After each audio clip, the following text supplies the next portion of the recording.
আসসালামু আলাইকুম। ময়মনসিংহ অনলাইন স্কুলে এই মুহূর্তে যারা যুক্ত আছেন সকলকে জানাই আমার শুভেচ্ছা। আমি সহকারী শিক্ষক, গণিত, বিদ্যাময়ী সরকারি বালিকা উচ্চ বিদ্যালয়, নাম নুরজাহান খাতুন। সবার মোটামুটি পরিচয় আছেই, তারপরেও যারা নতুন যুক্ত হচ্ছ শিক্ষার্থী বন্ধুরা, তাদের জন্যই আমার এই পরিচয়। তাহলে সবাই কেমন আছো? আশা করি সবাই ভালো আছো এবং পড়াশোনার মধ্যেই আছো। তো শিক্ষার্থীবৃন্দ, মাঝে উপস্থিত হয়েছি উচ্চতর গণিত বিষয় নিয়ে, নবম দশম শ্রেণীর। তো যারা এর আগের ক্লাসগুলো করেছো তারা তো জানোই আমি ত্রিকোণমিতি নিয়ে কথা বলছিলাম তোমাদের সঙ্গে। আজও সেই ধারাবাহিকতায় আমরা ত্রিকোণমিতি নিয়েই আলোচনা করব। তো গত দিনের ক্লাসে আমরা যে বিষয়টা উপস্থাপন করেছিলাম সেই বিষয়টা নিয়েই আবার শুরু করতে যাচ্ছি। তাহলে তোমরা সবাই বই খাতা কলম নিয়ে প্রস্তুত আছো? চলো আমরা আবার ওই আলোচনা থেকেই শুরু করতে চাই। তো ত্রিকোণমিতির 8-এর 3-এর অধ্যায়, 8-এর 3-এর আগের যে অংশটুকু সেইগুলো নিয়ে আমরা আলোচনা করব। একটু রিভিউ করি পিছনের পড়াগুলো। আমরা পড়েছিলাম sin π/2 - θ সমান, দেখো তো, মনে করার চেষ্টা করো তো, sin π/2 - θ সমান কি করেছিলাম আমরা? cos θ। cos π/2 - θ করেছিলাম sin θ। tan π/2 - θ করেছিলাম cot θ। এই আলোচনা ছিল আমাদের গত ক্লাসে। এখন π/2 - θ কোণের বিভিন্ন ত্রিকোণমিতিক অনুপাত আমরা জানলাম।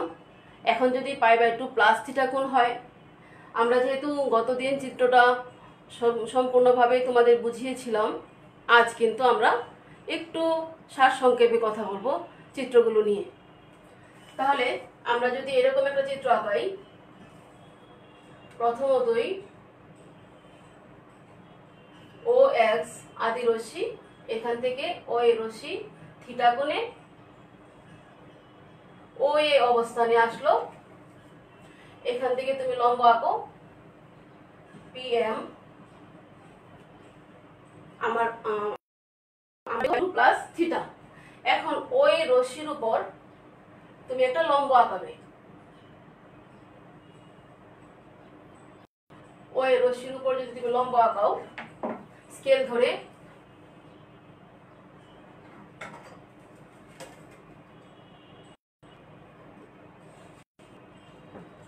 তাহলে এটা অ্যাড্যাশ মনে করো, AO অ্যাড্যাশ। এখানে তুমি 90 ডিগ্রি কোণ আঁকিয়েছো, AO অ্যাড্যাশ। তাহলে আমাদের যদি এখান থেকে π/2 হয় আর এই অংশটুকু π/2 + θ, এখন তুমি এইখানে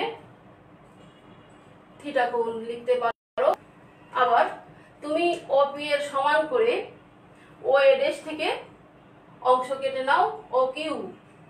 তুমি কম্পাসের সাহায্যে OP এর সমান অংশ কেটে নিবে।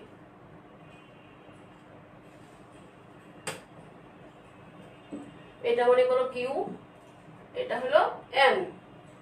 এখানে তুমি লম্ব আঁকালে, তাহলে এই অংশটা হয়ে গেল থিটা। এখন আমরা লিখতে পারি sin π/2 + θ সমান কি? তুমি POM একটা সমকোণী ত্রিভুজ এখানে দেখতে পাচ্ছ। সেই সমকোণী ত্রিভুজে P বিন্দুর স্থানাঙ্ক যদি আমি XY ধরি, P বিন্দুর স্থানাঙ্ক, তাহলে এই অংশটা X অতিভুজ।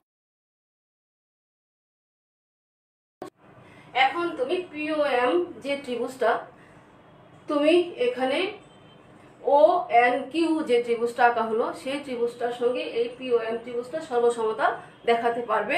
এর আগের গত দিনের চিত্রে আমরা এরকম প্রমাণ করেছি। তো আমরা চলে যাই, যদি ও এন কিউ এবং পি ও এম সর্বসম ত্রিভুজ হয় তাহলে এই যে পি এম এর দৈর্ঘ্য সর্বসম কিভাবে হয় গতদিন আলোচনা করেছি। আবার বলে নেই, মনে করো এখানে সমকোণ তৈরি হলো, এখানে থিটা, এখানেও থিটা কোণ, দুইটা কোণ সমান, O P R O Q সমান, তাহলে ত্রিভুজ দুটো সর্বসম হয়ে গেল। এখন সেই সর্বসমতার শর্ত ধরেই আমরা যদি ও এন সমান বলি পি এম, আমরা যদি এই কিউ এন সমান বলি ও এম, কিউ বিন্দুর স্থানাঙ্কটা কি আসে সেটা তাকিয়ে দেখো।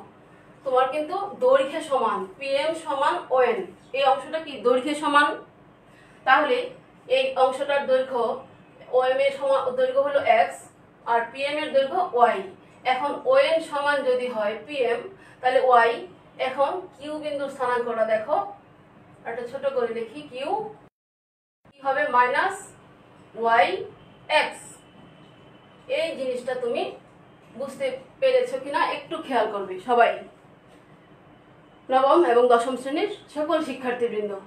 দেখো তো, তুমি লিখতে পারো পি এম সমান ও এন, এর তারা হলো দৈর্ঘ্যে সমান। এখন যেহেতু বাম দিকে এক্স এর মানটা ঋণাত্মক, তাহলে এই অংশটার দৈর্ঘ্য ওয়াই, তাহলে এই অংশটা ওয়াই, তার মানে মাইনাস ওয়াই ঋণাত্মকের জন্য। আর এই অংশটার দৈর্ঘ্য কত এক্স, এর সাথে এর মানে মিল, তাহলে কিউ এন আর ও এম সমান, এখন ও এম সমান এক্স, তাহলে কিউ এন সমান এক্স। এখন তুমি সাইন পাই বাই 2 প্লাস থিটার কোণের অনুপাতটা বের করো। আগের মতো নয় কিন্তু, এখানে লম্ব কিউ এন, তুমি যে বাহু থেকে লম্ব আঁকাইছো তোমার এই অংশটুকু টোটাল এখান থেকে শুরু করে এই সবটা হলো পাই বাই 2 প্লাস থিটা। তাহলে এই যে রশ্মিটা আসলো ও এ ড্যাশ, সেই রশ্মিতে তুমি যখন লম্ব আঁকাবে কিউ এন, সেটাই লম্ব ধরবে, অন্য অংশটা ভূমি। তাহলে sine pi by 2 plus theta, আমরা জানি লম্ব বাই অতিভুজ, এখানে এই অংশ কিউ এন, তাহলে তার দৈর্ঘ্য কত এক্স আর অতিভুজ আর। এখন দেখো তো এই অংশে আইসা এক্স বাই আর কোন অনুপাতটা, ভূমি বাই অতিভুজ, তাহলে কি হবে কস থিটা, কস থিটা। এখন আসো কজ এর ক্ষেত্রে, কস পাই বাই 2 প্লাস থিটা, ভূমি বাই অতিভুজ, ভূমি ওএন, ওএন মান হলো মাইনাস ওয়াই, অতিভুজ আর। এখন মাইনাসটা বামে রেখে ওয়াই বাই আর, তাহলে সাইন না ওয়াই বাই আর মানে লম্ব বাই অতিভুজ, এই ত্রিভুজের থিটা কোণের সাপেক্ষে হয়ে যাবে সাইন থিটা। তারপরে আনো প্লাস থিটা, লম্ব বাই ভূমি, মাইনাস ওয়াই, লম্ব হলো এক্স, ভূমি হলো মাইনাস ওয়াই, মাইনাসটা বামে রাখো, এই পাশে তুলনা করো এক্স বাই ওয়াই, তাহলে ভূমি থিটা। এখন দেখো এই অংশে যখন ছিল sine pi by 2 minus theta, সেই কোণের ক্ষেত্রে sine pi by 2 minus theta cos theta. এখানে আসো sine pi by 2 plus theta cos theta, তাহলে প্লাসের জন্য আর মাইনাসের জন্য সাইন অনুপাতটা চেঞ্জ হয়ে কস একই রকম থাকলো। কিন্তু দেখো দ্বিতীয় অংশে যখন তুমি কস পাই বাই 2 মাইনাস থিটা নিছো, এখানে কস পাই বাই 2 প্লাস থিটা নিছো, সেই ক্ষেত্রে একটা সাইনের ক্ষেত্রে সেই ক্ষেত্রে প্লাস সাইন এবং মাইনাস সাইন। এটা কেন আসে বলতে পারো? এটা আসে কোণের অবস্থানের জন্য। আমরা প্রথম দিনে শিখেছিলাম অল সাইন টেন কস, প্রথম চতুর্ভাগ, এখানে অল সবাই পজিটিভ, এখানে সাইন পজিটিভ এবং কোসেক পজিটিভ, এখানে টেন পজিটিভ, এখানে কস পজিটিভ। তাহলে অল সাইন টেন কস, সাইন এবং কোসেক, টেন এবং কট, কস এবং সেক, এইগুলো নিজেদের এই যার যার এলাকায় এক একটা পজিটিভ, বাকিগুলো নেগেটিভ। এখন দেখো তো এই পাই বাই 2 প্লাস থিটা কোণটা কোথায় চলে আসছে? এই চতুর্ভাগে, দ্বিতীয় চতুর্ভাগে। দ্বিতীয় চতুর্ভাগটা কার ঘর? সাইনের ঘর, এই জন্য সাইন পজিটিভ, কিন্তু অন্য সবগুলো নেগেটিভ আসবে, কারণ আমাদের এখানে ভূমিটা নেগেটিভ। ভূমি সংশ্লিষ্ট যতগুলো অনুপাত সবগুলোই কি নেগেটিভ মান আসবে, বাকি একই রকম। তাহলে পাই বাই 2 থাকলে অনুপাতটা চেঞ্জ হয়ে যাচ্ছে, সাইন হয়ে যায় কস, টেন হয়ে যায় কট, আরেকটা যদি লিখি আমরা স্যাক তাহলে হয়ে যাবে কোসেক। আবার বিপরীত ক্রমে যদি তুমি কস নিয়ে আসো, এখানে নিয়ে আসলাম কস পাই বাই 2 থিটা, তাহলে মাইনাস সাইন হয়ে গেল। তাহলে আমরা গত দিন এবং আজকের দিনে এই দুইটা চিত্র দিয়ে কতটুকু আমরা বুঝতে পারলাম? আমরা বুঝতে পারলাম যদি পাই বাই 2 প্লাস বা মাইনাস থিটা হয়, অর্থাৎ 90 ডিগ্রির সঙ্গে প্লাস বা মাইনাস যদি হয়, তাহলে অনুপাতটা চেঞ্জ হয়ে যাবে 90 ডিগ্রির ক্ষেত্রে। কেমন 90 ডিগ্রি বলো তো? এটা একটা 90 ডিগ্রি, অর্থাৎ বিজুর, এক মানে বিজুর, বিজুর 90 ডিগ্রি যদি হয় তাহলে অনুপাতটা চেঞ্জ হয়ে যাবে এবং কোণের অবস্থান যে ঘরে থাকবে সেই ঘরে যে পজিটিভ সেই পজিটিভ থাকবে আর অন্যগুলো নেগেটিভ মান চলে আসবে। আমরা এই পর্যন্ত শিখলাম। এখন চলো কাজ করি। এই অংশটা থাকুক, আমরা যদি এই দিকে আলোচনা করি, চিত্রটা আঁকাই আগের মতোই। এক্স এটা হলো ওয়াই, এখানে থিটা কোণ ও এ, থিটা কোণ তৈরি করলো, একটু দূরে দিলাম পি বিন্দু এম, পি বিন্দুর স্থানাঙ্ক এক্স ওয়াই, কমপ্লিট। আমরা যাচ্ছি পাই প্লাস থিটায়। তো পাই প্লাস থিটায় যদি যাই তাহলে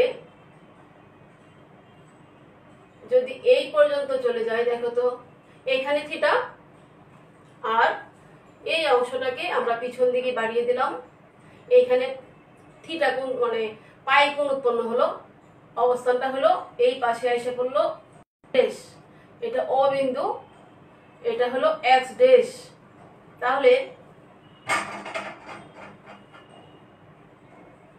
আমাদের দেখো এইখানে থিটা আর এই টোটাল অংশটা পাই, তাহলে এই এক্স ও এ ড্যাশ, কোণ এক্স ও এ ড্যাশ সমান কি হবে? Pi plus theta, pi plus theta X O A dash, total ঘুরে এই যে এই কোণটা হয়ে গেল পাই প্লাস থিটা। এখন এইখানে আগের মতোই এই যে রশ্মিটা আমাদের পেয়ে গেলাম আমরা পাই বাই 2 প্লাস থিটা কোণে, সেই রশ্মিটাকে যদি আমরা একটু বাড়িয়ে দেই, বাড়িয়ে দিয়ে ওপি সমান যদি আর হয়, এটা যদি পিএম লম্ব আঁকি তাহলে এই অপির সমান করে এখান থেকে অকি অংশ কেটে নেই, এই বিন্দু থেকে আমরা লম্ব আঁকি উল্টা ভাবে এক্স ড্যাশ রশ্মির উপর যদি আঁকি এখানে থিটা, তাহলে এটাও থিটা কোণ। এখন দেখো কিউ বিন্দু স্থানাঙ্ক কি হবে? আগের মতোই আমরা পি ও এম এবং কিউ ও এন, এই যে দুটো ত্রিভুজ তৈরি হলো, এরা কিন্তু সর্বসম, কোণ সমান এবং অতিভুজ আর সমান, দুইটা বাহু, একটা বাহু আর দুইটা কোণ সমান, ত্রিভুজ দুইটা সর্বসম। সেই ক্ষেত্রে আমরা লিখতে পারি ও এম আর ও এন সমান, আমরা বলতে পারি P M R Q N সমান, আর অতিভুজ তো সমান করেই আঁকা হলো। তাহলে পি বিন্দুর স্থানাঙ্ক যদি এক্স ওয়াই হয় তাহলে কিউ বিন্দুর স্থানাঙ্ক কি হবে? তারা দৈর্ঘ্যে সমান কিন্তু ঋণাত্মক দিকে, এখানে মান, নিচের দিকে ওয়াই নেগেটিভ মান, অর্থাৎ সে তৃতীয় চতুর্ভাগে এক্স ওয়াই দুইটাই নেগেটিভ মান, তোমরা সবাই জানো। এখন কিউ বিন্দুর স্থানাঙ্ক তাহলে কি হবে? Minus x minus y. এখন এখানে এটাই লম্ব, এটা ভূমি, এই হিসাবে যদি তুমি যাও তাহলে আমরা একটা ধাপ করে যদি যাই তাহলে আমরা লিখতে পারি কি সাইন পাই প্লাস থিটা সমান, বলো শিক্ষার্থী বন্ধুরা কি লিখতে পারি আমরা? সাইনের অনুপাত লম্ব বাই অতিভুজ, লম্ব কি মাইনাস ওয়াই, অতিভুজ আর। তাহলে এই পাশে আসো, এটাও তো এক্স, এটা ওয়াই, ওয়াই বাই আর কি সাইন না, তাহলে মাইনাসটা বাম পাশে রেখে আমি লিখতে পারি থিটা। আসো কজের ক্ষেত্রে cos পাই প্লাস এইখানে লিখতে পারি কি ভূমি বাই অতিভুজ, ভূমি এক্স অতিভুজ আর, আবার মাইনাসটা বামে রেখে এইখানে তুলনা করি থিটার সাপেক্ষে, তাহলে ভূমি বাই অতিভুজ মানে cos থিটা। এখন দেখো তো sin pi by pi plus theta sin theta, cos pi plus theta cos theta, চিহ্নগুলো আগের মতোই, যার ঘরে মানে অল সাইন tan cos, যেহেতু চতুর্ভাগে অবস্থিত এটা ছিল tan এর ঘর, তাহলে tan ছাড়া অন্য সবগুলো নেগেটিভ আসবে। দেখো tan এর মানটা কি আসে, tan pi plus theta equal to লম্ব বাই অতিভুজ মাইনাস ওয়াই, লম্ব বাই ভূমি minus y by minus x, minus cancel হয়ে ওয়াই বাই এক্স। এখন এখানে আসো ওয়াই বাই এক্স মানে লম্ব বাই ভূমি tan থিটা, তাহলে তার নিজের ঘর মানে এখানে থার্ড কোয়াড্রেন্টে tan পজিটিভ, এই জন্য tan pi plus theta tan theta. এখন এখানে আমাদের দেখার বিষয়, যদি পাই থাকে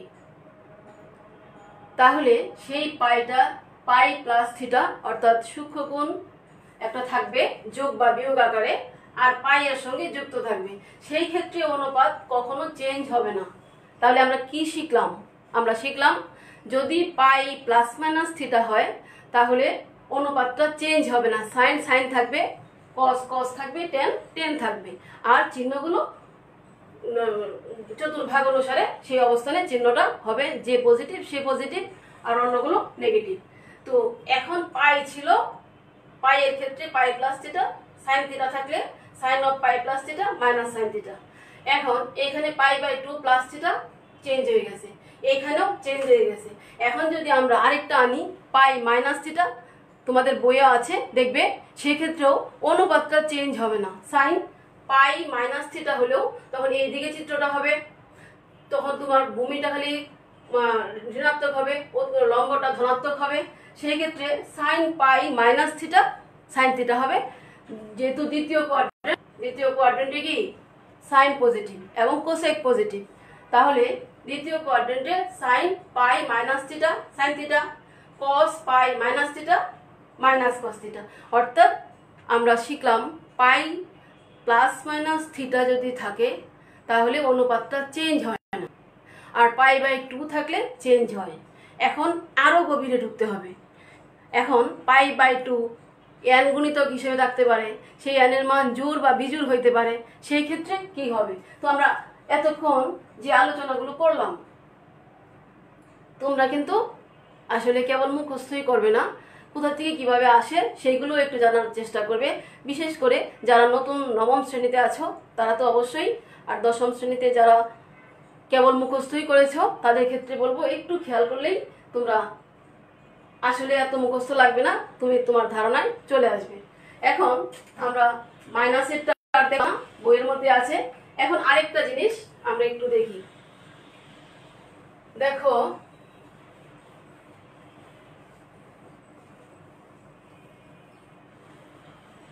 sign pi by 2 plus theta cosec cos theta, কারণ পাই বাই 2 যদি থাকে, আরেকটা আমরা পাই পাই বাই 2 লিখলাম, এখন যদি 3 পাই বাই 2 মাইনাস থিটা লিখি, এখন এখানে সাইন লিখি, দেখো তো কি হয় পার্থক্যটা।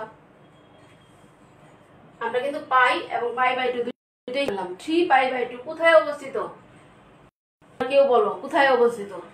3 পাই বাই 2 মানে কি, 3টা পাই বাই 2, এই যে একটা, এই যে আরেকটা, এই যে আরেকটা, তাহলে 3 পাই বাই 2 হলো।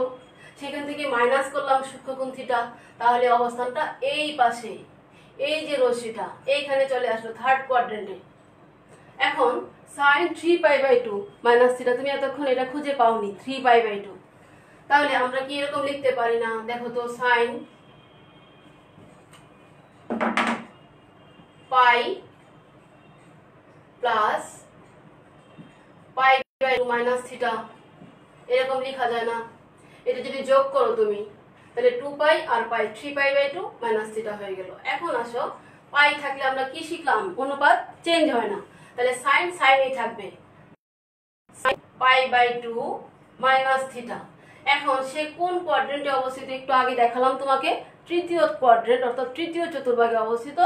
তৃতীয় চতুর্ভাগে সাইন কি নেগেটিভ, তাহলে তার আগে নেগেটিভ চিহ্ন বসাবা। এখন মাইনাস থাকলো, এই আবার sine pi by 2 minus theta. তুমি শিখেছো পাই বাই 2 থাকলেই অনুপাতটা চেঞ্জ হয়ে যাবে, বিজুর এখানে পাই বাই 2 মাইনাস থিটা। তাহলে সাইনটা হয়ে যাবে কি cos, cos theta minus cos theta.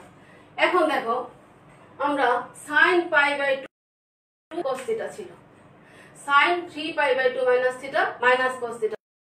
মাইনাসটা সম্পর্কে তো তুমি একদম ক্লিয়ার, কারণ এখানে মাইনাস আছে যেহেতু থিটা কোণের অবস্থানটা তৃতীয় চতুর্ভাগে এই দিকে। এখান থেকে আদি রশ্মি এখান থেকে যাত্রা শুরু করে এই পর্যন্ত চলে আসছে। 3 পাই বাই 2 ছিল এই পর্যন্ত অক্ষ, 1 2 3 তিনটা অক্ষ। এখন কিছু মাইনাস করাতে সূক্ষ্মকোণ, তাহলে এই পাশে চলে আসলো এইটুকু কোণ। তাহলে এই রশ্মি যেহেতু তৃতীয় চতুর্ভাগে অবস্থিত, তৃতীয় চতুর্ভাগে সাইন নেগেটিভ, এই জন্য নেগেটিভ মান আসছে। আর যদি আমরা টেন নেই দেখবে টেন পজিটিভ, এখানেও 10 pi by 2 minus theta equal to cot theta, 10 3 pi by 2 minus থিটাও তোমার কট থিটা আসবে। এখন আরেকটা সিদ্ধান্তে আসি চলো, সেটা হলো এখানে ছিল পাই বাই 2 একটা, এখানে ছিল পাই বাই 2 তিনটা। তাহলে 1 3 কি সংখ্যা সবাই জানো? কি সংখ্যা? বিজোড় সংখ্যা। 1 3 বিজোড় সংখ্যা। এখন আসো আমরা যদি শুধু পাই লিখি, পাই প্লাস থিটা, এই ক্ষেত্রে কি লিখতে পারি না 2 into pi by 2 plus theta? লেখা যায় কিনা?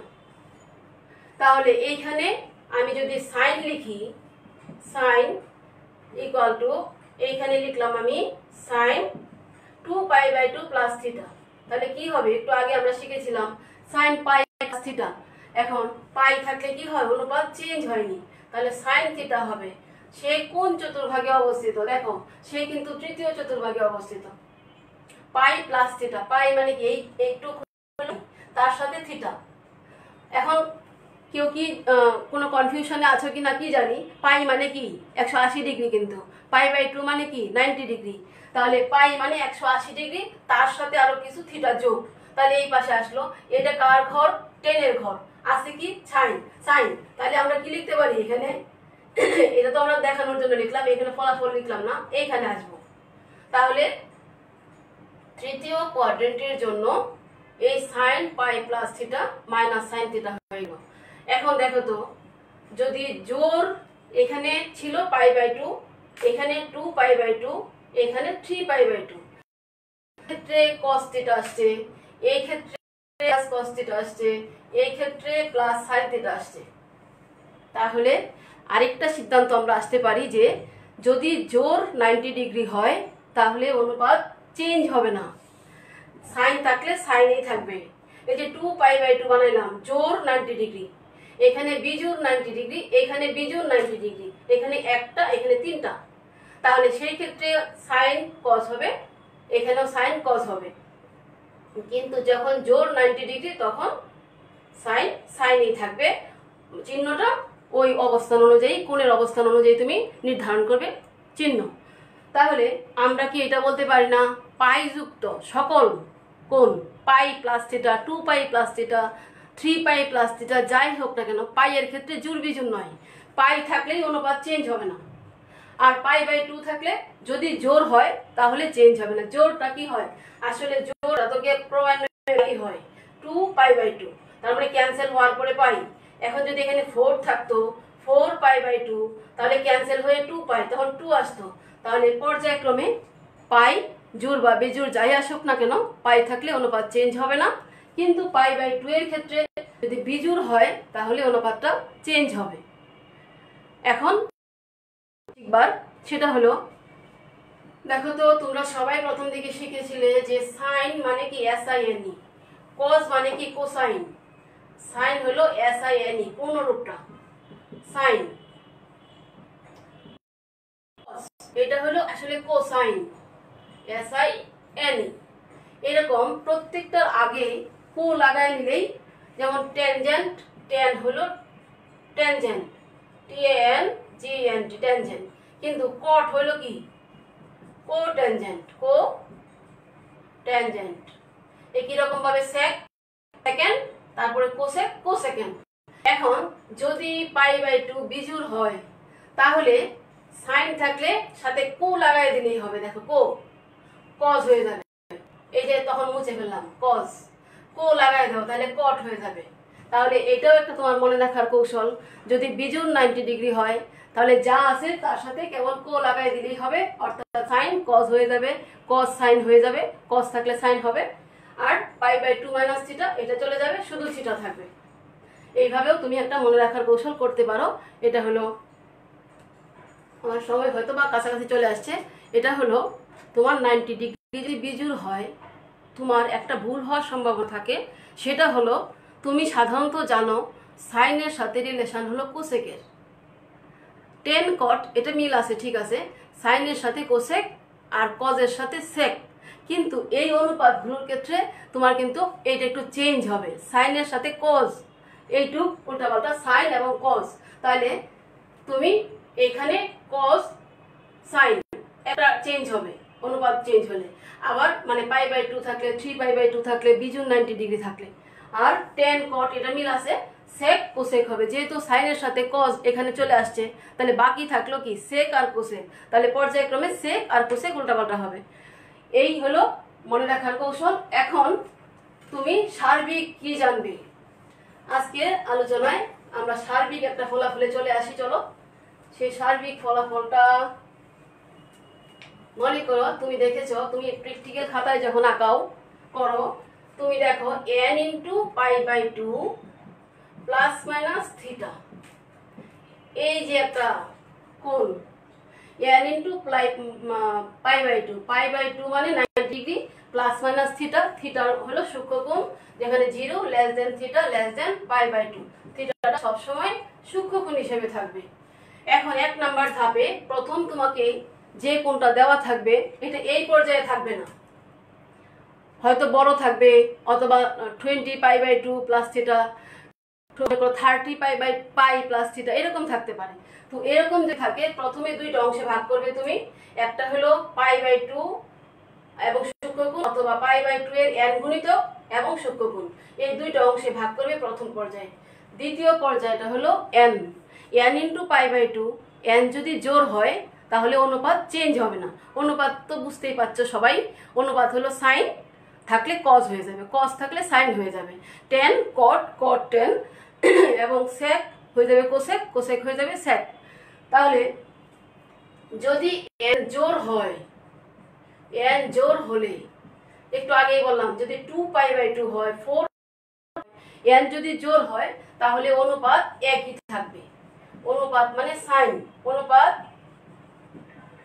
একই থাকবে, আর চিহ্নগুলো হবে তোমার কোণের অবস্থান, কোণ চতুর্ভাগে অবস্থিত। n যদি বিজুর হয়, বিজুর মানে কি 1 90 ডিগ্রি, 3 90 ডিগ্রি এরকম যদি হয়, বিজুর হলে অনুপাত পরিবর্তিত হবে, অনুপাত অনুপাতের পরিবর্তন হবে, পরিবর্তন হবে, সাইন হয়ে যাবে কজ, টেন হয়ে যাবে কট, কজ হয়ে যাবে সাইন এবং সেক হয়ে যাবে কোসেক। তাহলে এই পর্যন্ত আমরা আলোচনা করে আনলাম, চিহ্নটা সবসময় আমাদের হবে কোন চতুর্ভাগে অবস্থিত, সেইখানে কে পজিটিভ তার উপরে অন্যগুলো নেগেটিভ, দুইটা পজিটিভ হবে অন্যগুলো নেগেটিভ হবে। সেই পজিটিভের ক্ষেত্রে আবার সাইন এবং কোসেক রিলেটেড, সেক এবং কজ রিলেটেড, টেন এবং কট রিলেটেড, সেখানে আবার আগের মতো তাদের সেই সম্পর্ক থাকবে, কিন্তু অনুপাত চেঞ্জের ক্ষেত্রে কখনো সাইন কোসেক হবে না, সাইন হয়ে যাবে সেক। তাহলে উদাহরণের এই উদাহরণগুলো যেগুলো আছে আমরা এই ধারণাটা কাজে লাগিয়ে আমরা সবগুলো উদাহরণ করতে পারবো, পাশাপাশি অনুশীলনীতে যদি আমরা আগাই তাহলেও করতে পারবো। তো আজ আমি মনে করি নতুন আর কিছু আলোচনা না করে তোমাদের জন্য পড়াটা থাকলো, তোমরা অবশ্যই এই জিনিসগুলো আবার নিজের থেকে একটু রিয়েলাইজ করবে, নিজের থেকে আবার চিত্রগুলো আঁকাবে কিভাবে আসে, আর মনে রাখার কৌশলটা সবটাই নিজের কাছে। আমি বারবার বললেও তোমার মাথায় তুমি কি কৌশলে শিখবে সেটা তোমার ব্যাপার, অবশ্যই তুমি তোমার মতো করে শিখবে। তারপরে উদাহরণের অংশগুলো নিয়ে কথা বলবো এবং আগামী ক্লাসে আমরা অনুশীলনী নিয়ে একটু কথা বলবো। তাহলে আমরা এই পর্যন্ত যে আলোচনা হলো, আমি মনে করি এই পর্যন্ত আলোচনায় তোমাদের আর কোনো প্রশ্ন থাকার কথা নয়।